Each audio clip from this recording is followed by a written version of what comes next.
कांग्रेस ने अपने मैनिफेस्टो में जो कहा है वो चिंताजनक है, गंभीर है।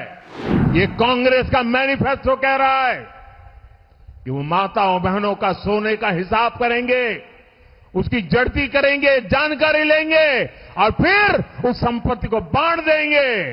मेरी माताओं बहनों, ये आपका मंगलसूत्र भी बचने नहीं देंगे।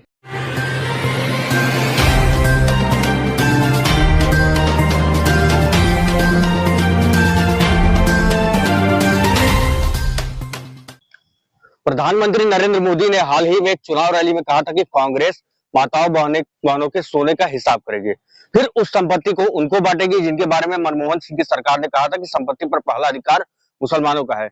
मोदी के इस बयान के बाद प्रचंड गर्मी में सियासी पारा और भी ज्यादा बढ़ गया है। कांग्रेस पीएम मोदी के इस बयान को लेकर चुनाव आयोग तक पहुंच गई है। सियासी बयानबाजी जो भी हो, लेकिन हकीकत यही है कि देश में मुसलमानों के पास संपत्ति की ज्यादा कमी नहीं है। बीते साल अल्पसंख्यक मंत्रालय ने फरवरी में लोकसभा में यह जानकारी दी थी कि मुस्लिमों की संस्था वक्फ बोर्ड के पास दिसंबर 2022 तक कुल 8,65,646 रुपए की अचल संपत्ति थी। एक आंकड़े के अनुसार भारत में वक्फ की कुल संपत्ति अभी तक करीब 8 लाख एकड़ है। यह संपत्ति इतना ज्यादा है कि सेना और रेलवे के बाद वक्फ के पास सबसे ज्यादा प्रॉपर्टी है।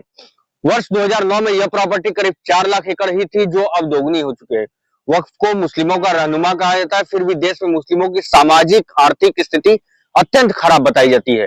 स्ट्रक्चर कमेटी के अनुसार देश में मुस्लिमों की हालत अनुसूचित जातियों से भी ज्यादा बदतर है। भारत में वक्फ की जो शुरुआत है वो कहा जाता है कि दिल्ली सल्तनत से हुई। एस अतहर हुसैन और एस खालिद राशिद की किताब Waqf laws and administration in India, जो कि 1968 में लिखी गई थी, उसमें कहा गया है कि सुल्तान मुइजुद्दीन सैम घावोर ने मुल्तान की जामा मस्जिद को 2 गांव दिए थे। जब भारत में अंग्रेजी हुकूमत थी तब भी वक्फ की संपत्ति को लेकर खूब विवाद हुआ। यह विवाद इतना बढ़ा कि लंदन स्थित प्रीवी काउंसिल तक जा पहुंचा है। 4 ब्रिटिश जजों ने वक्फ को अवैध करार दिया था, मगर उनके फैसले को तत्कालीन ब्रिटिश भारत की सरकार ने नहीं माना।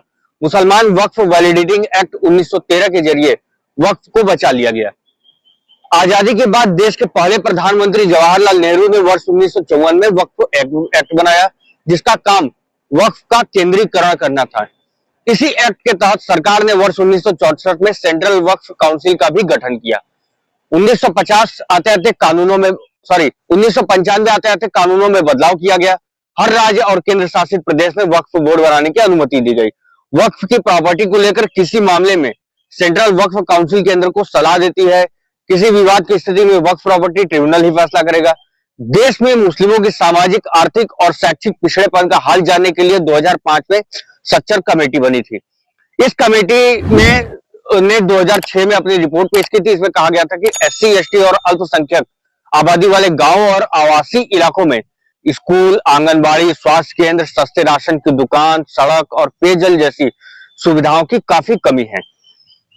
यहाँ तक कि मुस्लिम समुदाय की जो हालत है वो अनुसूचित जाति और जनजाति से भी खराब है। 2006 में सरकारी नौकरियों में महज 4.9% ही मुस्लिम थे। 2020 में Indian institute of Dalit studies की एक स्टडी प्रकाशित हुई। Study report on inter group inequality in wealth ownership in India के अनुसार देश की कुल संपत्ति का करीब 41% संपत्ति हिंदुओं के हाथ में है।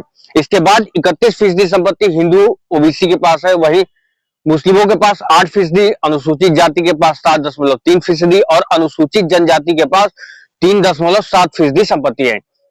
रिपोर्ट के अनुसार हिंदुओं की अग्रणी जातियों के पास जितनी संपत्ति है उसकी कुल कीमत 1,46,394 अरब रुपए है, जो SC, ST के 13,268 अरब रुपए से 11 गुना ज्यादा है। मुस्लिमों के पास 28,707 अरब रुपए की संपत्ति है। इतिहासकार डॉक्टर दानपाल सिंह के अनुसार मुस्लिम समुदाय या वक्फ बोर्ड के पास पर्याप्त प्रॉपर्टी है, उन्हें हिंदुओं से लेने की जरूरत नहीं है। सबसे जरूरी बात है मुस्लिमों की शिक्षा की। स्ट्रक्चर कमेटी बताती है कि आम आबादी के 70% बच्चों के मुकाबले केवल 59% मुस्लिम बच्चे की प्राइमरी एजुकेशन ले पाते हैं। मुस्लिम बच्चों में बहुत से ऐसे हैं जिन्हें बीच में ही स्कूल छोड़ना पड़ जाता है। वहीं हायर एजुकेशन के मामले में तो हालात और भी खराब हैं। केवल 4.9% मुस्लिम बच्चे ही यूनिवर्सिटी में दाखिला ले पाते हैं। वह कहते हैं कि वक्फ बोर्ड ज्यादातर धार्मिक काम ही करता है। वह अपने मलिकाना हक वाली जमीनों और मस्जिदों के रख रखाव पर पैसे खर्च करता है। इसी के साथ वक्फ की जमीन पर बनी यूनिवर्सिटी, स्कूलों और मदरसों का प्रबंधन भी करता है। ऐसे में उसे मुस्लिम समुदाय के उत्थान के लिए मुस्लिम समुदाय की शिक्षा पर ज्यादा ध्यान देना चाहिए। वक्फ अगर अपनी मिल्कियत मुस्लिमों की एजुकेशन में लगाए तो मुसलमानों के हालात बेहतर हो सकते हैं। मुस्लिम समाज को सामाजिक और आर्थिक रूप से ज्यादा मजबूत करने की जरूरत है ताकि देश की जीडीपी में वो बेहतर योगदान कर सके। यदि वीडियो पसंद आए तो हमारे चैनल को सब्सक्राइब करें। हम आगे भी मिलेंगे अपने वीडियो के साथ। मेरा ये चैनल सब्सक्राइब करें और मेरे हर अपडेट आपको मिले, इसके लिए बेल आइकन जरूर दबाइएगा। आप सभी को मेरी ढेर सारी शुभकामनाएं।